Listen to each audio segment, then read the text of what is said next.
They say there's nothing quite like the sting of betrayal, right? Especially when it comes from the person you thought you'd spend forever with. That's how I learned you can love someone with everything you've got, only to wake up one day and realize you've been sleeping beside a stranger. The day I discovered Jonathan's affair, I could feel my own pulse pounding in my ears, like my body was trying to warn me what my mind refused to accept. I wasn't just the heartbroken wife in this story, though, and he had no clue what I was truly capable of. So here's how it went down. I'm Clara Campbell, but back then it was Clara Thompson, and I was the quiet type, the kind of woman who learned from her folks in Nebraska that kindness and grit would get you further than shortcuts ever would. My parents ran a little diner outside Lincoln, taught me to treat people right even when life got ugly. You know, I think that's what made me hang on to Jonathan way longer than I should have. He swept me off my feet in college, big city boy, confident, smart, carried himself like the world owed him a favor. I thought maybe his ambition would rub off on me. Guess I just didn't see how close ambition and greed can look, sometimes. We did the whole suburban fairy tale for a minute, me building a career in marketing and bouncing from one business scheme to another. And yeah, at first, I wanted to believe we were a team. But pretty soon, the cracks showed up. His support was always just out of reach, his love a prize I was supposed to earn. I'd pull 60-hour weeks, making sure the bills were paid, but Jonathan always had a reason I was falling short. When my dad passed away and I needed comfort, he wanted to know about the inheritance. That was the first time I felt the ice in my marriage, and believe me, it cut deep. But let me back up a sec, because none of that hurt the way it did when I found out I was pregnant. You'd think that'd be the turning point, right? That the news would light up his eyes and bring us back together. Instead, I watched the man I married shrink away from me, his first words about money instead of happiness. I held on to hope, I really did. Wrapped a pair of baby booties in a box and waited for a smile, a hug, anything. All I got was, do we even have the finances for a baby right now? And from there, it only got colder. He started working later, coming home smelling like wine and perfume that wasn't mine. I kept telling myself it was stress, that he'd come around. But you know how it goes. Sometimes the truth's staring you right in the face, and you just don't want to look. It was a credit card statement that did me in, dinner for two at a place called Lumiere Lounge, booked under the name April. That's how I learned her name. April Donovan. And when I confronted him, I got nothing but deflection and scorn. My private life is my business, he said. My private life. Imagine hearing that from your husband. I started leaning on my friend Lisa from work. She was one of those people who saw through the crap and told you what you needed to hear, even when it stung. You gotta look out for you and the baby, Clara, she said, eyes all fierce and full of love. And she was right. I found out April came from money, too. Maybe that's why Jonathan was drawn to her, status-chasing status, like moths to a flame. I told him I'd leave if he didn't end it. You ever see someone look at you like you're an inconvenience? That's what he did. Told me I was nothing without him, that I couldn't raise a child alone. I think that was the first time I started to believe maybe I could, and maybe I should. My doctor was worried, blood pressure up, stress through the roof. I tried to keep it together, but Jonathan made it impossible. The final straw was seeing him with April at a charity gala, all smiles, leaning in for a kiss like they didn't have a care in the world. When I confronted them, April looked me up and down and smirked, and Jonathan made a joke about my salary not being enough to support our baby. It felt like someone poured acid down my spine, but I walked out with my head high. Sometimes, pride is all you've got left. But out of nowhere, I got this text from a blocked number. You deserve better. He's not worth it. I never figured out who sent it, but that tiny bit of kindness, yeah, it mattered. Lisa doubled down on her support, told me I was more than enough, told me I could go out on my own. And you know what?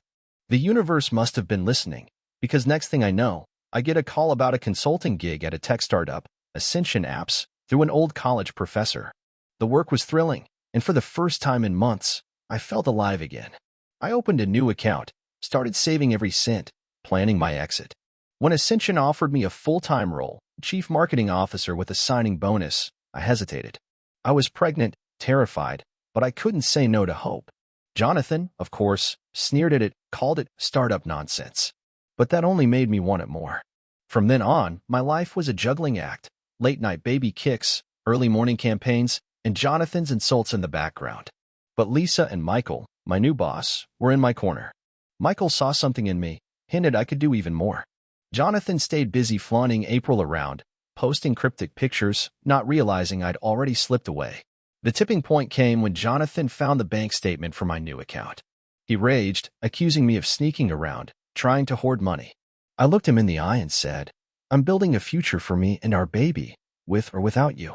You should have seen his face. For once, he didn't have a comeback. Lisa told me to get a lawyer, and that's how I met Rebecca Henderson. She was a shark, but the good kind, protective, smart, not afraid to throw a punch in the courtroom. She listened to everything, told me to keep records, and promised to keep Gabriel and me safe. But secrets never stay buried. Jonathan found out I was making more than him. He tried to intimidate me, but I wouldn't budge. For the first time, I felt strong. Then came a curveball. Michael called me into the office, looked me in the eye, and said, "We're starting a new company. I want you to run it as CEO." My knees nearly buckled. Me, CEO, and a soon-to-be single mom. But he told me my resilience was my strength, not my weakness. And for the first time in a long time, I let myself believe it. Jonathan couldn't let go. On the day I went to finally pack my things, April was there, both of them waiting, smug as ever. "We're getting married after the divorce," Jonathan spat. "You won't get much in the settlement." April joined in, twisting the knife. But I just picked up my suitcase and told them, "I hope you're happy with your choices." Sometimes, leaving is the bravest thing you can do.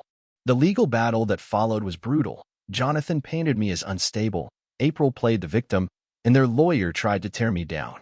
But I had my evidence, my documentation, my truth. When April took the stand, she tried to drag my name through the mud, but Judge Stone wasn't buying it. Then came the kicker. The judge asked April if she knew what I did for a living. She brushed it off. That's when I stood up and announced I was the new CEO of Ascension Creative. The courtroom went dead quiet. Jonathan's face was priceless. All his lies, exposed in one sentence. The judge ruled in my favor, full custody, support, everything. She even told Jonathan that being a father was about duty, not entitlement. For the first time in years, I felt free. I left that courtroom taller than I'd ever stood. After that, everything shifted. Jonathan tried to backpedal, offered to reconcile, but I shut him down. April disappeared, probably off to find another rich guy. I kept moving forward.